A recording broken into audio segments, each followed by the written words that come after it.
Hello students, आज हम पढ़ेंगे एक्सरसाइज 1.2।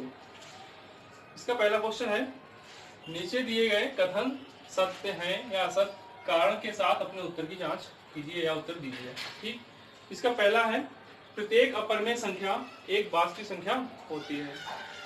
तो बात करते हैं बेटा, अपरिमेय संख्या एक वास्तविक संख्या होती है। तो हम जानते हैं अपरिमेय संख्या हमारी कौन सी होती है बेटा? √2, √3, √5 एक्सेट्रा। और वास्तविक संख्या हमारी क्या होती है बेटा? परिमेय और अपरिमेय संख्याओं का कॉम्बिनेशन।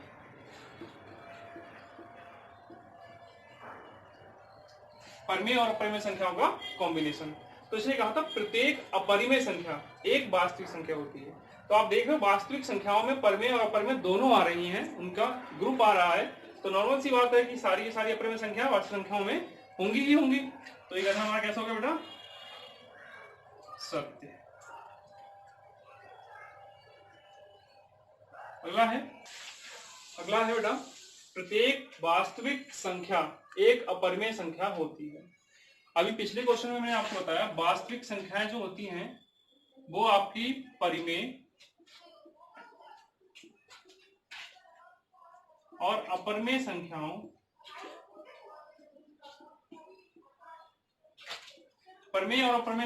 का समूह होती हैं। तो ये कह रहा है कि प्रत्येक वास्तविक संख्या मतलब जितनी भी वास्तविक संख्याएं हैं वो सभी की सभी आपकी एक अपरिमेय संख्या होती है। तो ऐसा कैसे हो सकता है? उसमें परिमेय संख्या भी तो मौजूद है। तो बेटा कथन कैसा हो गया? असत्य। क्वेश्चन नंबर देखते हैं। क्वेश्चन 2 है, क्या सभी धनात्मक पूर्णांकों के वर्गमूल अपरिमेय होते हैं?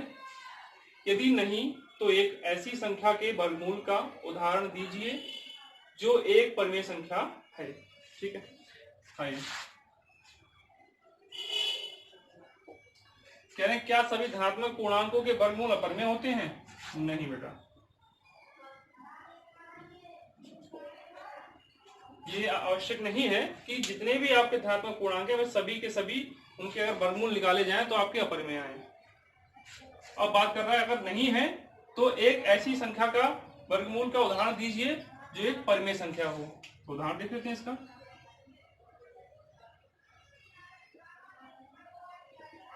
अगर आप √4 का वर्गमूल निकालें, सभी बच्चे जानते हैं कि 4 का अगर गुणनफल करते हैं तो 2 गुणा 2 आता है, और हम जानते हैं वर्गमूल में से वही संख्याएं बाहर आती हैं जिनके जोड़े बनते हैं। तो यहाँ पे 2 का जोड़ा बन रहा है, ये आपके बाहर निकल गया, 2 बचा आपका।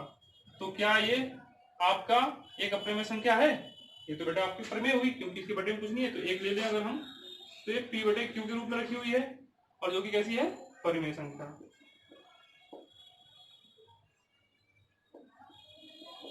और ऐसे अगर एक और उदाहरण देखें तो √9 देख लें आप। 9 का भी अगर आप अभाज्य गुणनखंड करें तो क्या आता है बेटा? 3 गुणा 3।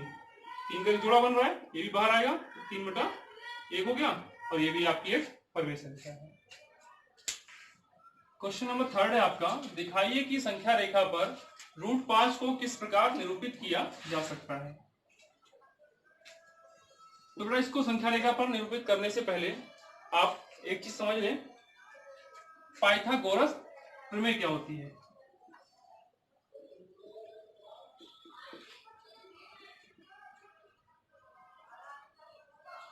पाइथागोरस प्रमेय,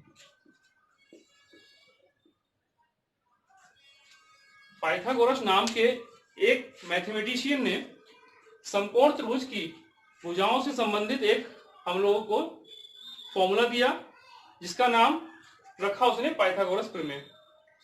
वो उस वैज्ञानिक ने ये जो फॉर्मूला रखा वो समकोण त्रिभुज के लिए बनाया, जिसमें उन्होंने दिखाया कि समकोण त्रिभुज में 90 अंश के सामने वाली भुजा, उसे उन्होंने नाम दिया कर्ण, और जिसपे वो त्रिभुज आपका खड़ा है उसके नीचे वाली भुजा को नाम दिया उन्होंने आधार, और लंबवत भुजा को उसने नाम दिया लंब। और इस प्रकार भुजाओं को नाम देकर उन्होंने सूत्र प्रतिपादित किया कि कर्ण का स्क्वायर बराबर लंब का स्क्वायर प्लस आधार का स्क्वायर।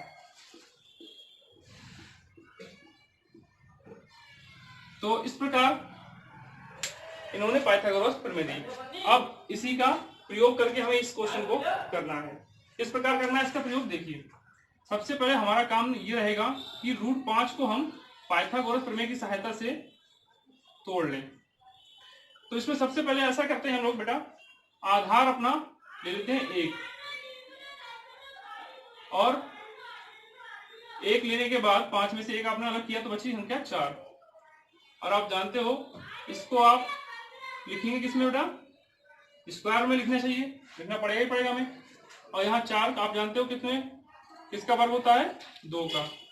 तो ये आराम से हमारा पाइथागोरस प्रमेय में लागू हो गया। ये रूट कहां से आया हमारा, जो कर्ण के ऊपर हमारा स्क्वायर लगा था मैंने दूसरी तरफ ले लिया, स्क्वायर हमारा दूसरे पक्ष में आता है तो अंडर रूट का साइन बन जाता है। इस प्रकार रूट 5 को हम 1 का स्क्वायर प्लस 2 का स्क्वायर लिख सकते हैं। अब इसी को हम जब साइन संख्या रेखा पर दर्शाएंगे बेटा, तो इसी का प्रयोग करते हुए हम दर्शाएंगे। सबसे पहले संख्या रेखा पे हम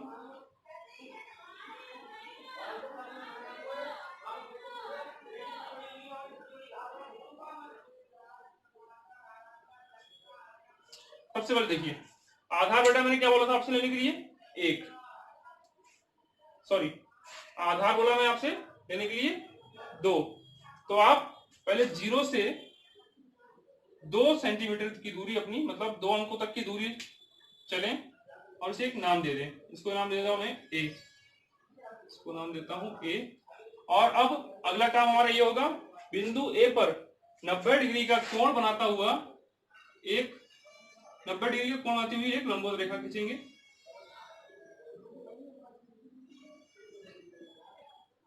अब बिंदु A पर प्रकार की नोक रखेंगे और अपने प्रकार में 1 सेंटीमीटर की दूरी लेंगे और इस पे कट लगाएंगे।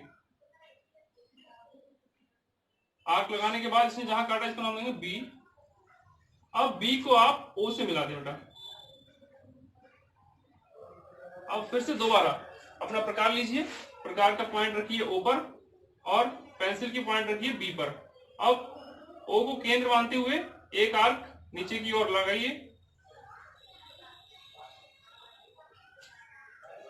ये इस प्रकार संख्या रेखा को कहीं काटेगी, इसका नाम देंगे हम D, सॉरी C दे दीजिए, C। और इस तरह से O से C तक की जो दूरी आएगी बेटा, यही हमारी होती है अंडर रूट 5। That clear?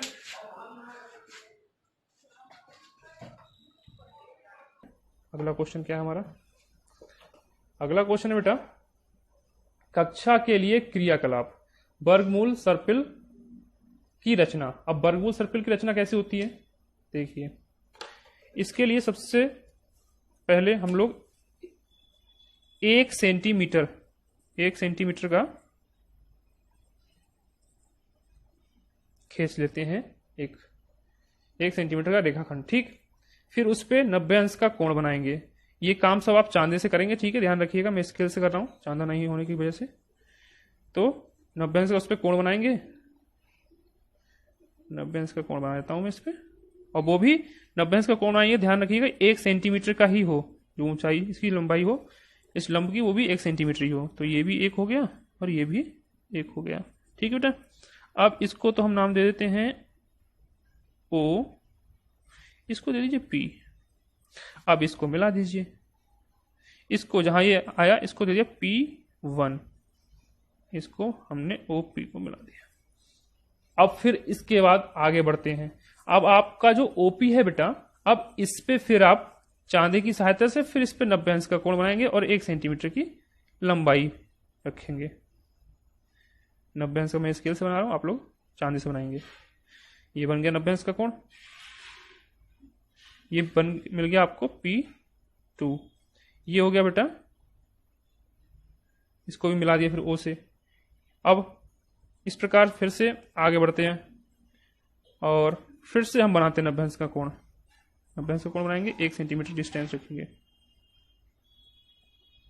ठीक, ये मिल गया P3 और इसे फिर आधार से मिला देंगे।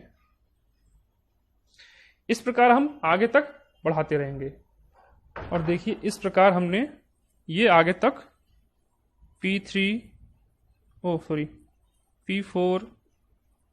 P5, P6, P7, P8, P9, P10, P11, P12 बना लिया। इतना काफी है।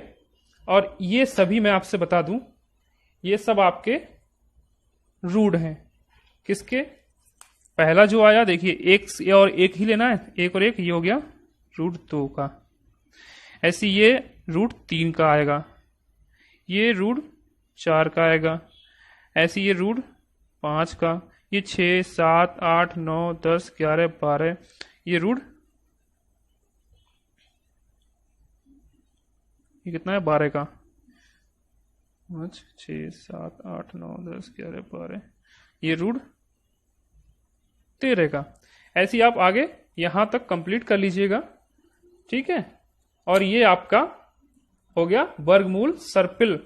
ओके बेटा, इसे हम बोलते हैं वर्गमूल सर्पिल। ये वर्गमूल सर्पिल एक अच्छी एक्टिविटी है।